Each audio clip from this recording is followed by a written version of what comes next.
नमस्कार दोस्तों, मैं हूं तेजिंद्र पाल। दोस्तों, आज की वीडियो में हम पुराना मंदिर फिल्म स्टोरी के बारे में बातचीत करेंगे, जिसे तुलसी राम से और श्याम राम से ने बनाया था। यह फिल्म इतनी डरावनी और खौफनाक है कि आज भी इसे देखकर लोगों के दिलों में खौफ पैदा होने लगता है। इस फिल्म की शुरुआत राजा हरिमान सिंह से शुरू होती है, जो बीजापुर सल्तनत के बहुत बड़े बादशाह थे। एक बार राजा हरिमान सिंह जब अपनी बेटी रूपाली के साथ बीजापुर की ओर जा ही रहे थे कि रास्ते में उनकी शाही बग्घी टूट गई। इस दौरान एक शैतान सामरी उस समय राजकुमारी रूपाली को मार देता है, जिसे देख राजा हरिमान सिंह के सैनिकों ने उसे पकड़ लिया। उसे पाली घाट के मंदिर में पकड़ा गया। और कितनी देर लगेगी कोतवाल? बस थोड़ी सी देर और महाराज। राजकुमारी रूपाली कहाँ गई? अभी तो यही थी महाराज। इतनी रात गए, उसे अकेले नहीं जाना चाहिए था। ये सामरी का इलाका है।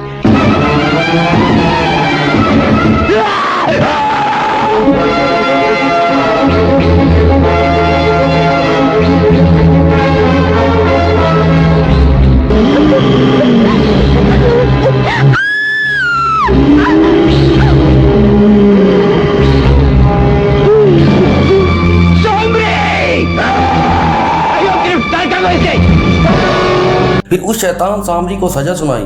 राजा हरिमान सिंह ने कहा कि इसके सर को इसके धड़ से अलग कर दिया जाए।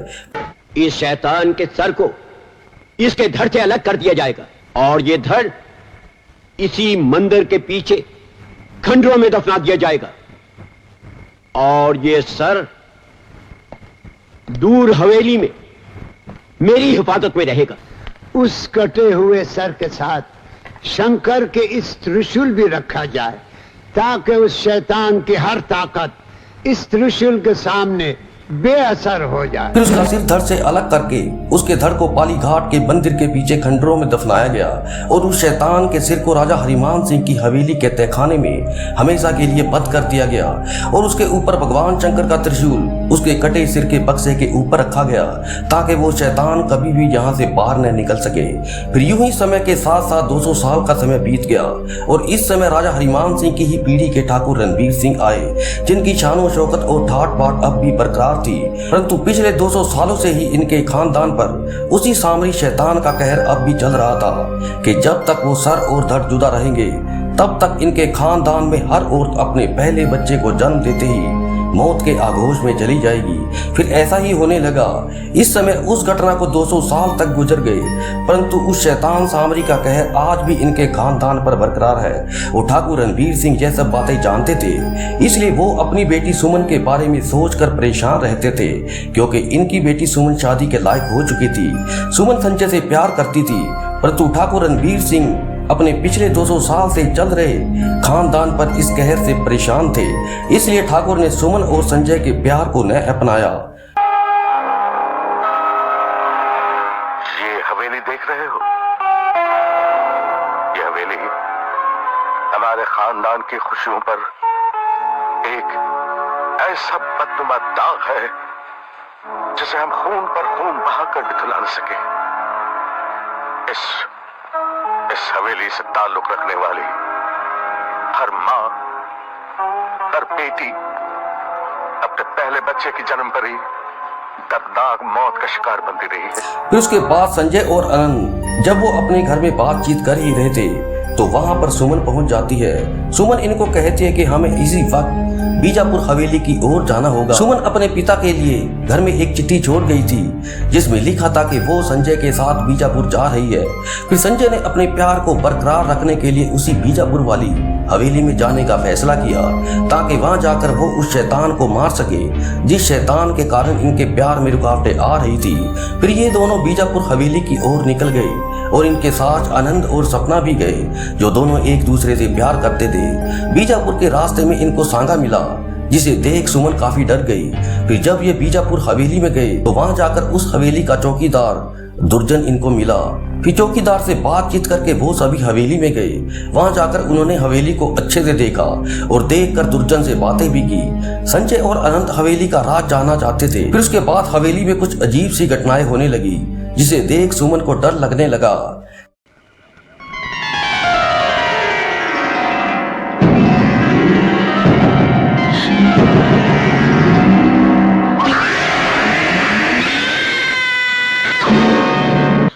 उस तस्वीर में मैंने एक बहुत भयानक शक्ल देखी। उसका सर कटा हुआ था और उसकी गर्दन में से खून टपक रहा था। उसके अगले दिन सुमन ने डर के मारे एक तस्वीर को खरोचा। फिर संजय और अनंत को उसी तस्वीर के पीछे से कोई सुराग दिखाई दिया जो उस दीवार के पीछे जाने का संकेत था। उस दीवार को तोड़कर ये दोनों अंदर गए। वहां जाकर इन्होंने देखा कि एक बक्सा है जिसमें किसी का कटा हुआ सिर है। बक्से के ऊपर भगवान शंकर का त्रिशूल भी रखा गया था। उस कटे सिर को देखकर इन्होंने समझा कि किसी बहादुर सिपाही का सिर होगा। उसके बाद जब ये दोनों उस तहखाने से चले जाते हैं तो बाद में उस बक्से को खोलने सांगा आता है, क्योंकि उसे लगा कि इस बक्से में खजाना है। परंतु जब उस बक्से को खोला तो ये देखा कि उसमें शैतान सामरी का कटा हुआ सिर है।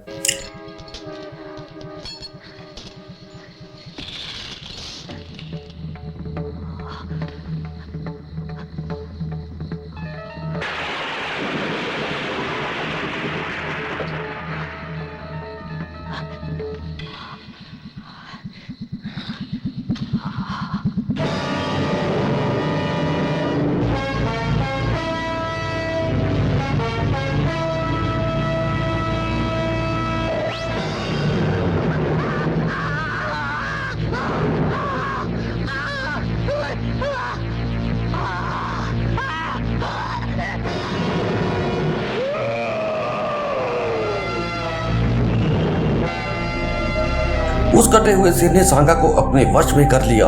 फिर उस कटे सिर को लेकर सांगा उसी पाली घाट के मंदिर के पीछे गया जहां पर उस शैतान का धड़ दफन कर रखा था। परंतु सांगा ने उस सिर को धड़ से जोड़ दिया जिससे वो शैतान उठ खड़ा हुआ।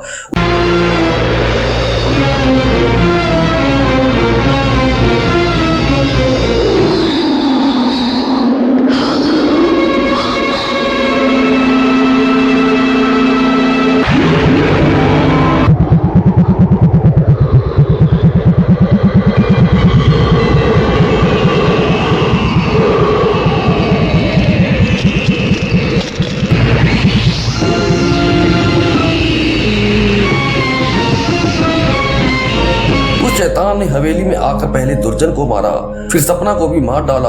अनंत जो सपना से प्यार करता था वो सपना की मौत पर काफी गहरे सदमे में चला गया, जिसे देख वो सामरी से लड़ने चला गया। परंतु सामरी ने अनंत को भी मार डाला।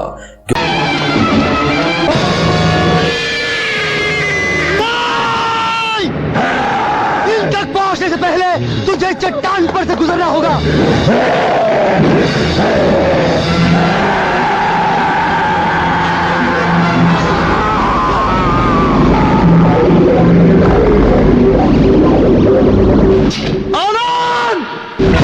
अनंत की मौत पर सुमन और संजय काफी सदमे में चले गए। फिर उसके बाद वहां पर ठाकुर भी पहुंच जाते हैं जो कि वहां के मंदिर में आते हैं। फिर उसके बाद संजय ने देखा कि भगवान शंकर का त्रिशूल मंदिर से गायब है, जिसे देख के सुमन के साथ उसी हवेली में गया और उसी त्रिशूल को ढूंढने लगा जो सामरी के कटे हुए सिर के पास रखा था। संजय जान चुका था कि उस शैतान को सिर्फ भगवान शंकर के त्रिशूल से ही मारा जा सकता है। फिर ढूंढने पर वो त्रिशूल भी संजय को दिखाई देता है, परंतु उससे पहले तभी सामरी भी सुमन के सामने आ जाता है।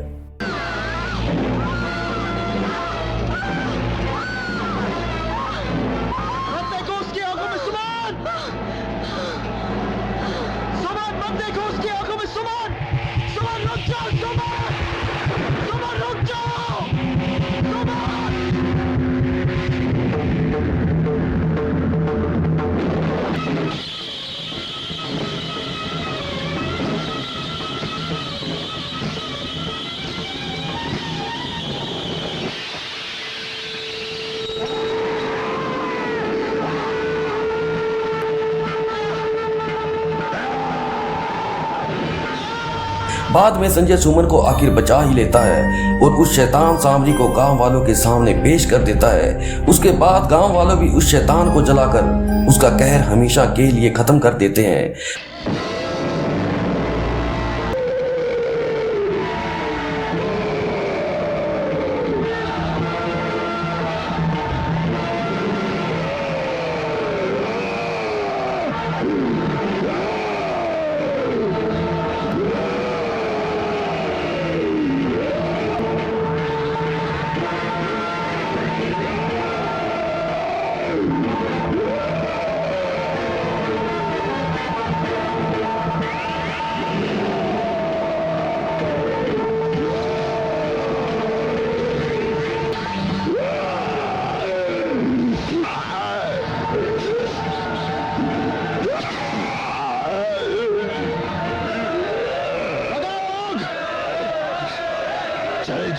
शैतान को। फिर इतना सब देखकर ठाकुर रणबीर सिंह बहुत खुश हुए और खुश होकर अपनी बेटी सुमन का हाथ संजय के हाथों में देते हैं, क्योंकि अब उस शैतान सामरी का कहर इनके खानदान के ऊपर से हट चुका था, जो कि संजय ने अपनी जान पर खेलकर उस शैतान को मारा। तो दोस्तों, आशा करता हूँ कि आपको ये वीडियो बहुत अच्छा लगा होगा। अगर अच्छा लगा तो कृपया लाइक सब्सक्राइब आपकी मर्जी। तो धन्यवाद दोस्तों, आपका दिन शुभ हो।